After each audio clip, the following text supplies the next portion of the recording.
anytime you feel imposter syndrome, you can almost congratulate yourself because it means you're doing something new, or you're doing something bigger, or you're stepping outside of your comfort zone. So when I feel those, just kind of like, you know how your stomach kind of like bubbles a little when you feel that imposter syndrome, I just pretend it's excitement. Welcome to episode number 75 of the 100 Successful Women, a Conversation to Inspire series. I know that it has been a while since I uploaded my last episode. Life has get a little bit busy, and I have also been holding to this milestone episode for a little while, waiting for the right moment to share it. So this milestone episode, I couldn't think of anyone more fitting than the one and only Rachel Pedersen to mark it. We actually recorded this episode or this conversation back in January while I'm back in Malaysia. And now, even the mid-year of 2025, revisiting it gave me so many insights and reminders as well. Rachel has been sharing so many golden nuggets, her personal stories and heartfelt truth that inspired me deeply, and I know it will be for you too. So without further ado, let's dive into this episode coming up next. I'm Rachel Pedersen. I'm a social media strategist and TikTok expert. I help busy people with big dreams build thriving businesses without sacrificing their family, friends, or their sanity. AKA, if you're a business owner looking to grow or someone looking to become a social media manager, you are in the right place. As a wife and mom of 3 kids, I don't have time for fluff, boring strategies, or pretending to be anything but myself. I specialize in combining social media tactics with sustainable long-term strategies to build profitable businesses that actually create an impact. But not too long ago, I was a single mom on welfare and food stamps. We even had our heat shut off 1 year at Christmas. So I did what any scrappy person would do. I pulled myself up by the bootstraps and got to work. Today, our businesses are thriving. I speak on stages around the world, and we've had the privilege of seeing millions of lives impacted directly by our work. But I'll keep this short and sweet, just like me. Okay, and maybe a little spicy. But if you like what you see so far, subscribe to my channel so you don't miss any of the gold coming your way. Hi, Rachel. I'm so glad that you are here. Thank you so much for being here with us. Hi, Vivienne. I'm so excited to be here. Thank you for having me. Thank you. I'm so stoked to have you here. To be honest, when I got your email, I wasn't sure is that the real Rachel Pedersen, and to see you in person here, I was like, I just can't have enough words to express how I feel. Thank you so much. I love it.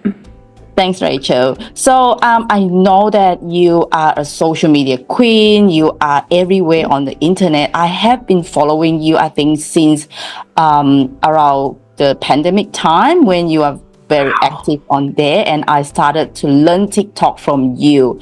And I created my first TikTok video because of you as well. So No. Yeah, that's real. Yeah. So that's why I have goosebumps when I talk about it, Rachel, to be honest. I'm so glad. Thank you. And I'm so glad you did it because I talked about TikTok for years and a lot of people didn't listen to me. And they're, just this last year, they're like, so how do I get started on TikTok? And I'm like, oh man, it is years after I taught that, Yeah, that's time flies so many years ago, right?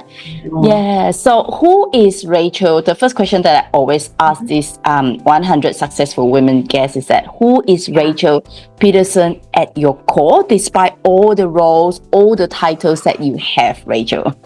Oh, I'm so glad you're asking me this now and not a year ago, because it's this last year that I really feel like I figured it out. At 35, it took me a long time to really know who am I outside of what society demands, my family demands.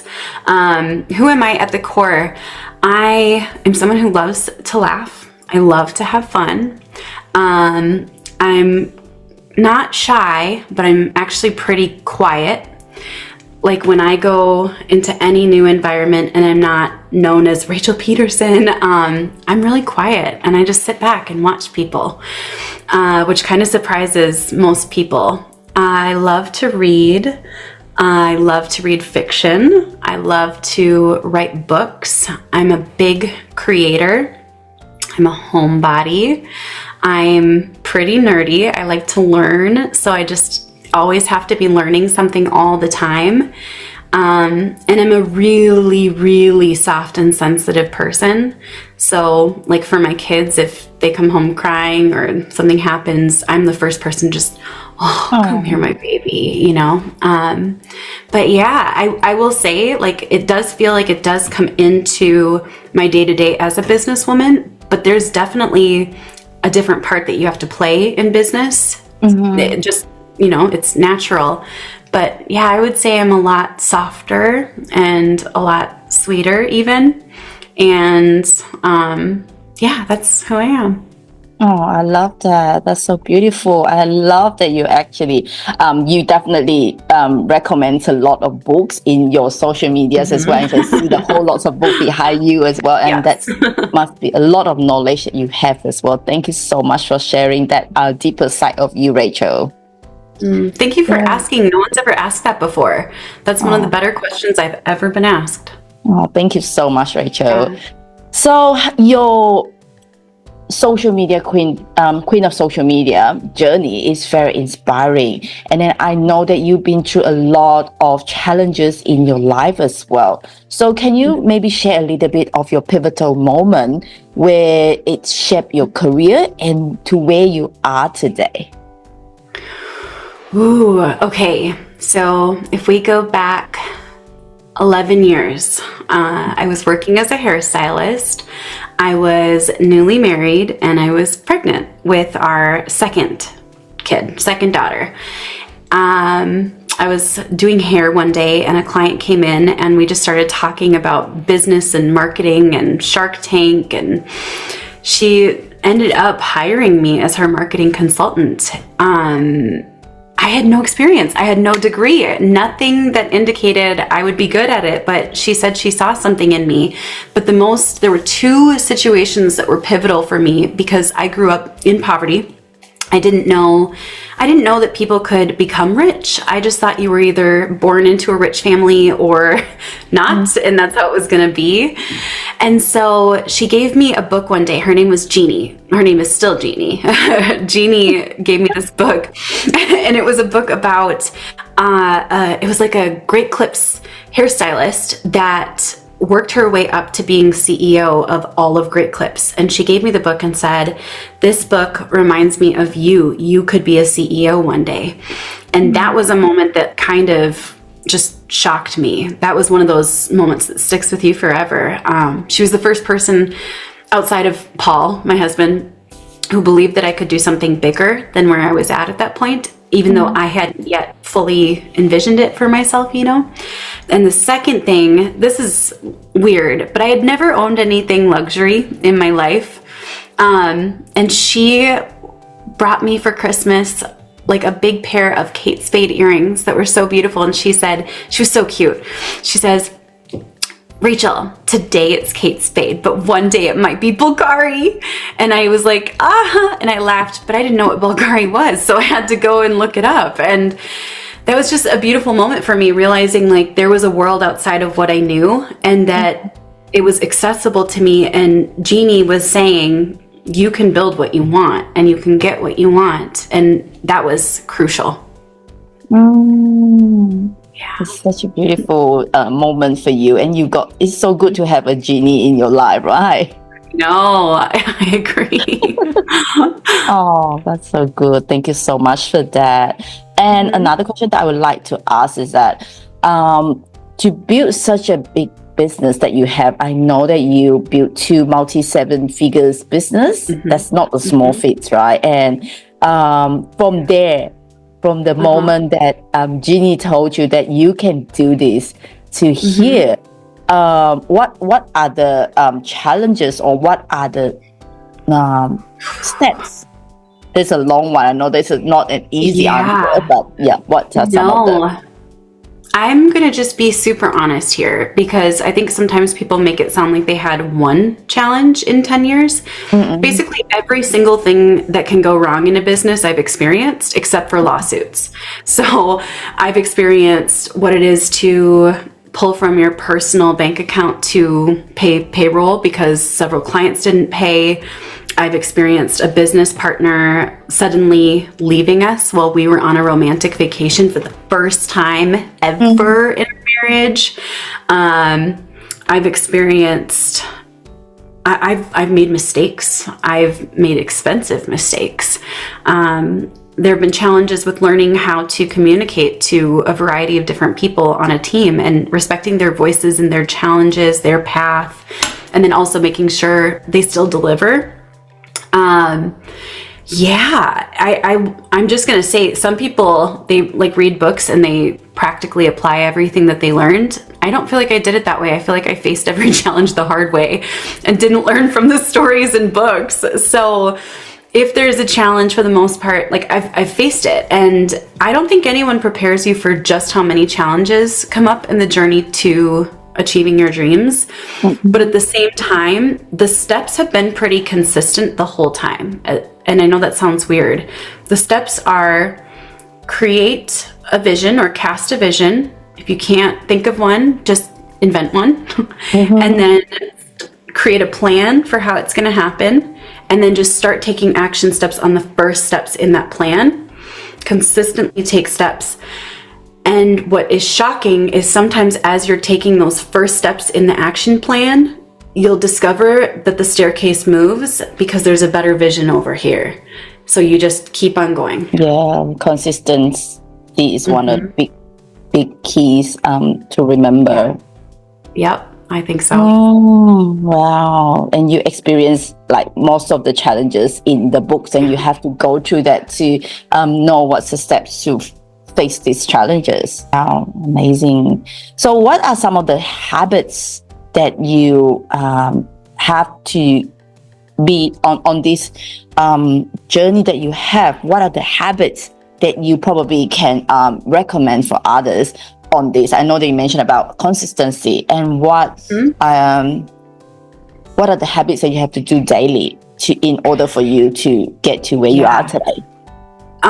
Okay, so I'll share first the ones that are more mental, more soft skills, and then I'll share some of the hard skills habits. When it comes to soft skills, this is a big one, and this is where most people actually kind of fall off the journey towards whatever they want to achieve.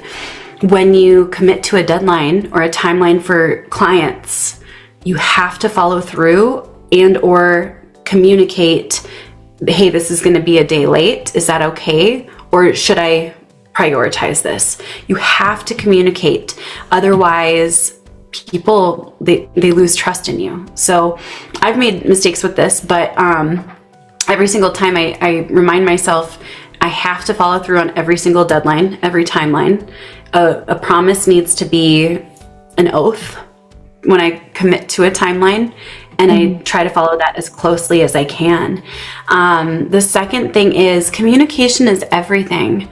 I think sometimes naturally, I know at least I assume that people know what I'm thinking or why I'm doing something a certain way, but communication is so helpful. If I say to a client, hey, I'm going to be sharing this in a Google Doc so that we can edit it together, and it's not going to be beautifully branded, is that okay? They're going to receive it better than if I send over a Google Doc and they feel like, oh, this is so cheap, you know?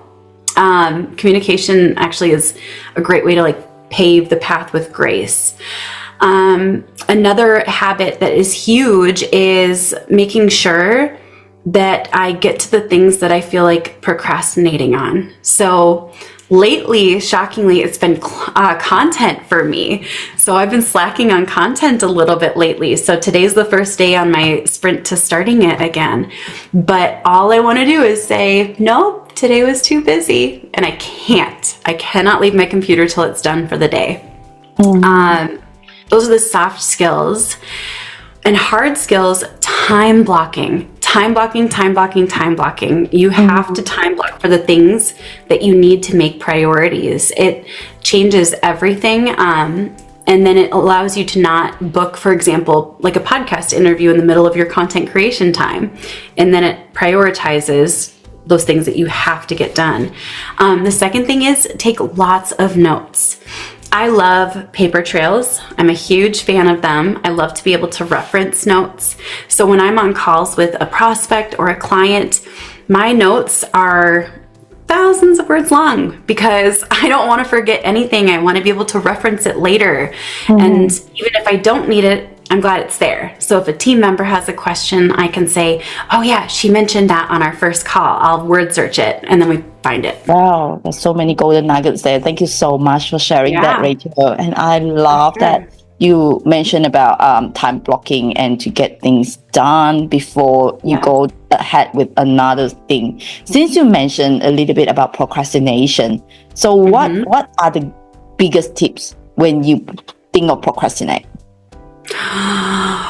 Okay, so I love procrastinating. I think we all kind of do.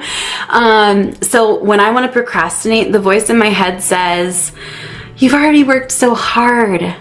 You should just go play a few rounds of Mario Kart because you deserve to relax. What helps me is to say, but if I go play Mario Kart now, I'm going to feel a little guilty because I didn't finish that thing that I know needs to get done. What if instead I finish the task and then I can play Mario Kart, but I can't play Mario Kart until I finish that task. So it's kind of like the carrot and the stick, you know? And when I do that, I somehow get the task done really fast because I want to play Mario Kart very badly. That's so true. It's good that you have something motivate you. You know that once you finish with that and you can play the Mario Kart without guilt. Yes, exactly. Another one that's big is, let's say impromptu, we go to a friend's house for like dinner, but I wasn't ready and I still have a task that has to get done. I'll say, can I actually use like an upstairs bedroom to finish this? And then I'll come down as soon as I finish. And they always say, yeah, of course, that's totally fine. Suddenly I get it done super fast because FOMO is telling me everyone's downstairs, like, let's go play. So I always give myself something to look forward to, like a reward once I get the things that I'm procrastinating on done. Wow, that's so true. FOMO is the things, and sometimes it's good that you have to remind ourselves that we need to get this done so that we can go do other things that we are looking forward to. Thank you so much for that, Rachel. And another thing, I know that you love your family so much, right? And family is such a big part of your story, and I saw you do some videos about your family, about your kids sometimes as well. So how do you build your empire while prioritize with your loved one and your family time? It changes in every single season. Honestly, that is one of the most honest answers I can give. For example, when they were babies, it was hard. I remember I would bring baby Dominic into the office back when we had an office, and I would be, breastfeeding him while I was on a client call. And that's what balance looked like at that point. Now my youngest is 6 turning 7, and they have other things that they want to do too. So what's nice is I designate which nights are going to be family night. And we probably do about half of the nights of the week are full on, like everyone sit at the table, family dinner. And then the rest of the nights, there's activities for sure. So many activities. And so those nights, it doesn't make sense to do full on family night. That's helped a lot. So those nights, if I want to get some alone time or, brush up on coding if I want to, I can and not feel guilty. And they can spend time on their iPads and that's fine too. So that's helped a lot. Weekends are huge for us because we don't have a ton of activities on weekends. So we spend probably at least 6 hours a day, each day of the weekend in quality time. I'm talking like games and sitting in the kids' rooms and helping them organize and letting them talk about life. That's a big one. And then another thing that's been really helpful is taking the kids on one-on-one dates and adventures. So every couple of weeks, we promise each of the kids a date. They get to pick what it looks like. The other night, Dominic asked for an adventure, like a scavenger hunt. So I wrote a bunch of clues that led him chasing all around the house, and he had to keep finding the clues. And at the end was a game, and then we got to play the game together. So I think with kids, it's about just making sure they don't want all of your time. They just want some quality time, once they're older. And so making sure that you are available when they do crave that quality time, that's a big thing. Oh, and here's another thing. I will always drop everything if they say, Mom, I really need you right now. Mom, can you talk? I'm like, cancel everything going on for the rest of the day. I'm here for the kids in those moments, always. I'll drop it. And then with Paul and I have just a really cool relationship. He's at home all the time except for when he's in flight school. He's becoming a pilot. But that's only, 2 to 5 times a week, and it's only for 2 hours. So we get so much time together. We do breakfast together. I cook breakfast each morning, and we love that time. He just sits in the kitchen and we just talk. It's like we're flirting, like on a first date. And then usually I'll cook lunch for both of us, or he'll grill burgers or something. And we talk during that too. And then nighttime is our favorite time. So nighttime, we could just sit and talk for hours, and we talk about everything. So communication is key, I really think. And of course, like the kissy time too. We make sure that happens at night once the kids are in bed. That keeps us pretty close. Yeah, such important to have great partners like Paul, where he support you most of the time and allow you to do what you're doing, and allow you to spend time with the kids when you're busy. It's him for doing the time with the kids as well. Yes, for sure. He does a lot of the activities and errands right now, but then when he becomes a pilot, he'll be gone half the time. So I'll pick up and take that as a part of what I need to do. Yeah, and as a mom, the priority is always the kids. What we do, it's mostly for the kids as well, right? And the family. I agree. I love that. Yeah. So tell us a little bit about your book, Unfiltered.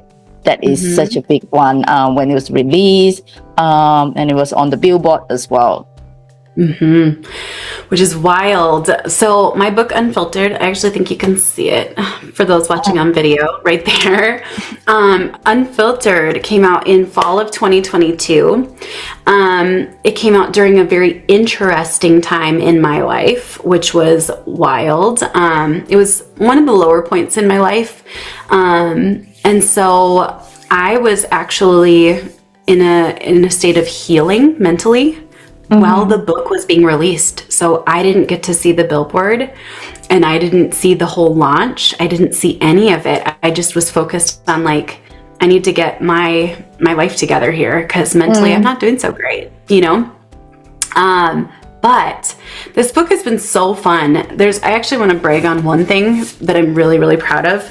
So I made a list of all of the dream people that I would love to have endorse my book, like Robert Greene, the author of 48 Laws of Power, and Mike Dooley, who wrote my favorite book, which is The Complete Notes from the Universe, which I always read every day, and quite a few other incredible authors. It just blows my mind still, even as I look at it now.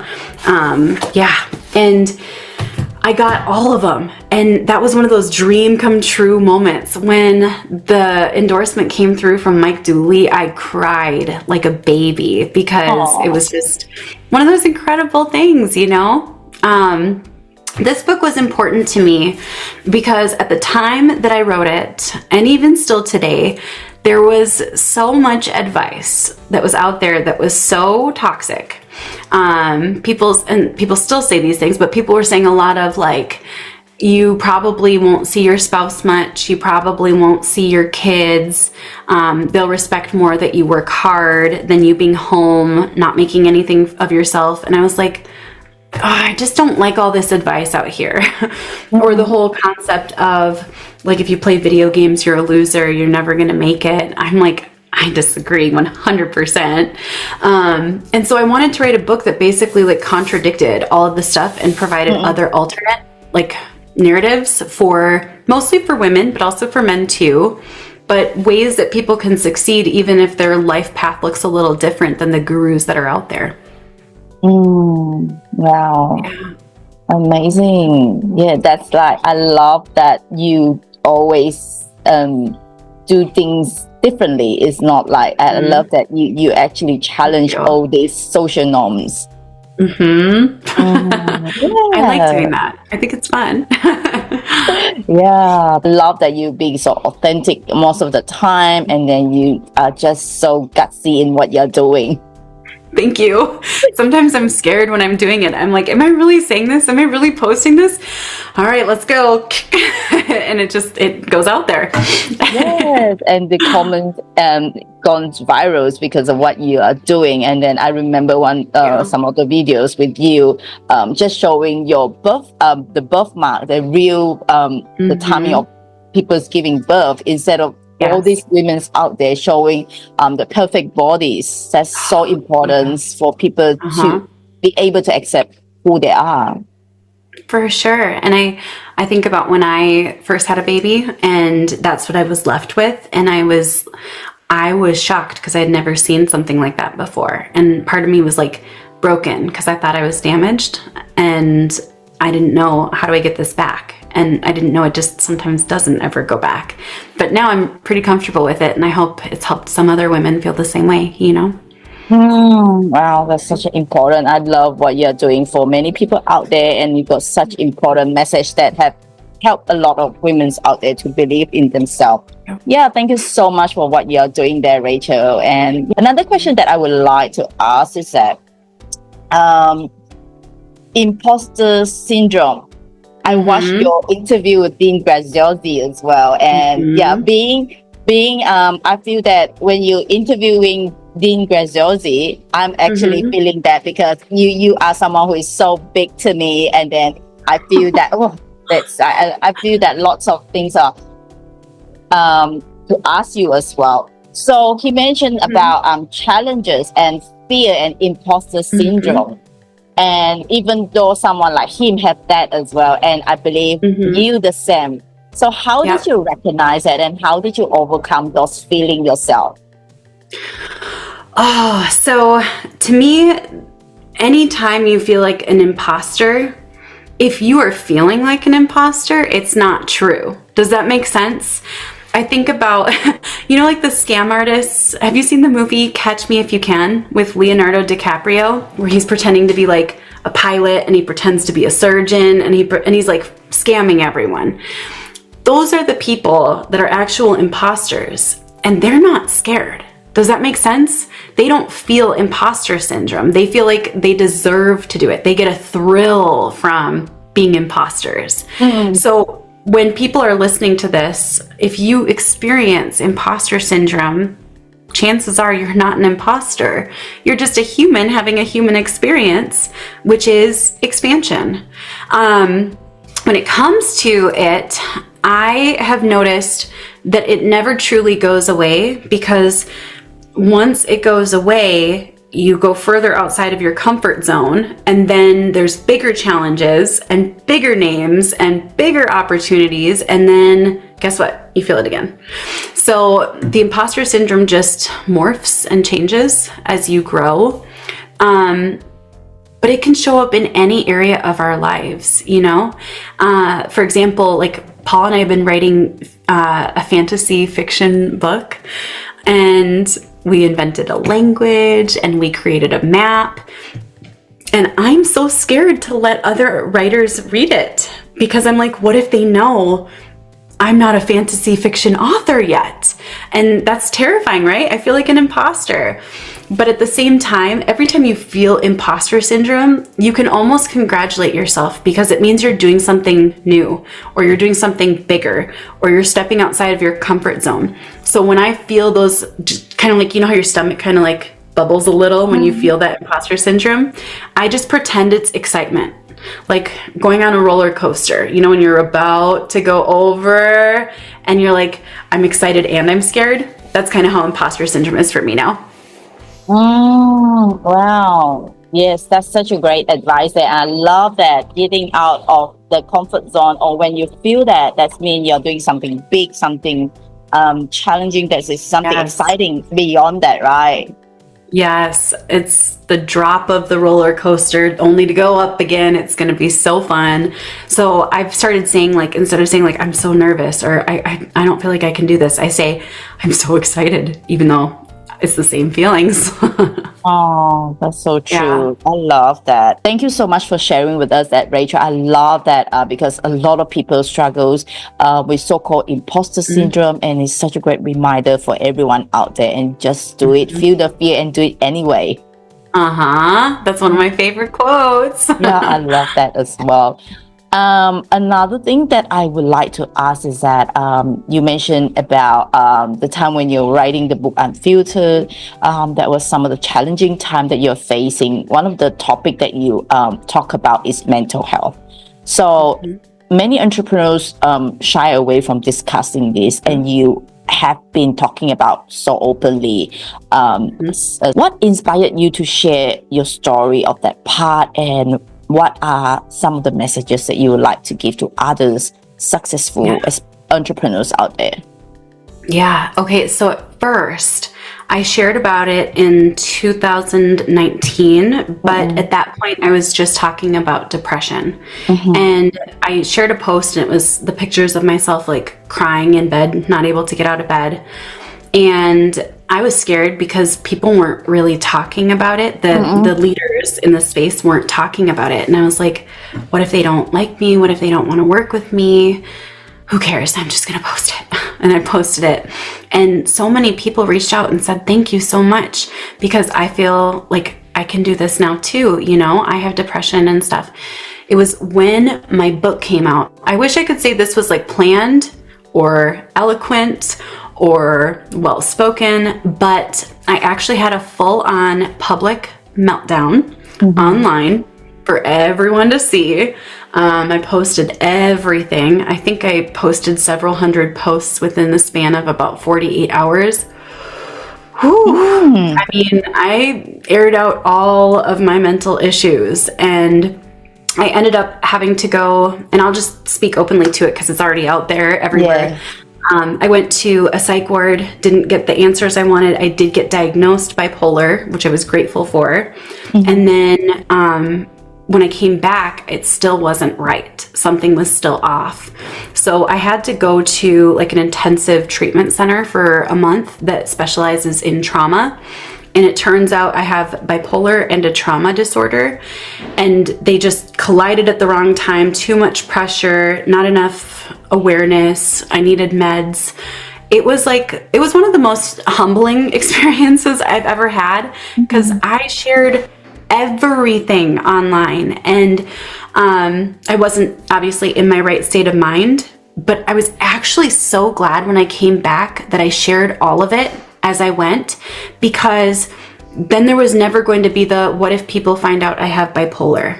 Or how do I explain to the world I have this disorder, you know? And I didn't have to second guess myself because it was already out there. Then there was just some damage control. But something I will say is this industry and many industries do not set people up for success to be open about their mental health, their mental struggles, diagnoses.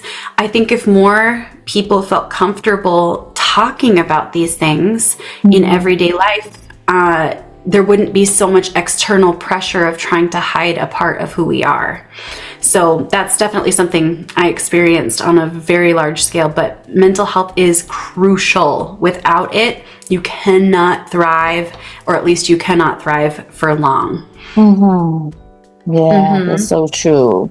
And it's such a big issue, especially in today's world. And a lot of that you actually mentioned that it got to be someone to be there, or to be the first one, or to be the one that stand up for others, to show that.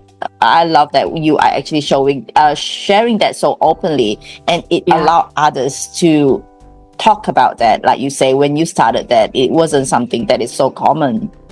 Yeah. I don't think I had seen any of like the leaders in the marketing space have a meltdown publicly. I think they do it privately.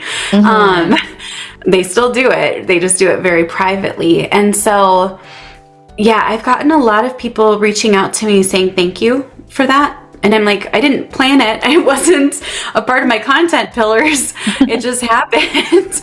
But like in hindsight, I'm so glad because now new conversations have been sparked and people know that leaders can struggle too, you know? Yeah.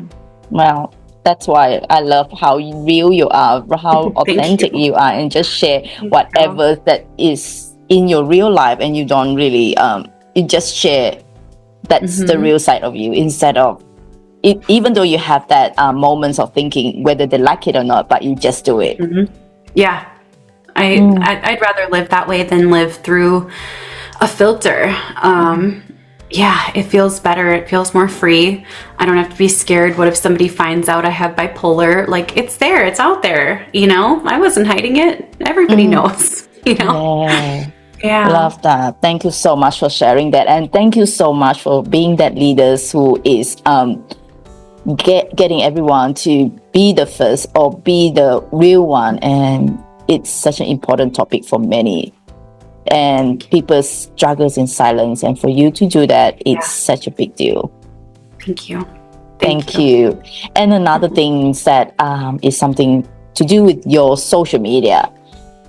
Social media, there's so many things that coming up in the world. There are new things coming up, AI, and that's a vast and ever evolving landscape. So how do you stay focused, Rachel, and manage to excel across so many platforms without feeling overwhelmed? So one big thing is I do take breaks. This last year was a time for like a ton of personal development, a ton, revamping my team, revamping my business, reorganizing my whole house, like literally and figuratively, figuring out what Paul's path is going to be. So this past year was almost like my sabbatical, if that makes sense. I still created some content. I actually still created a lot, but not my normal standard for content. And breaks are important, whether it's one day a month or taking weekends off. You have to have time to reset. Something else that really, really helps me is allocating time to learning about what's new and what to try and test. I never create content or put anything out there while I'm learning something. So I separate those two. Because I want to get my content done. I really want to learn. I might learn on the weekend because it doesn't feel like work.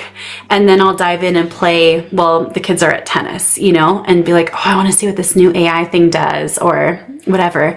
So I try to balance like what's working and what has always worked. And then having other time set aside for testing. Like what happens when I try this? What happens if we change up the caption in this way or use ManyChat? So I do a lot of testing on my own platforms, a lot. Sometimes it works, sometimes it doesn't.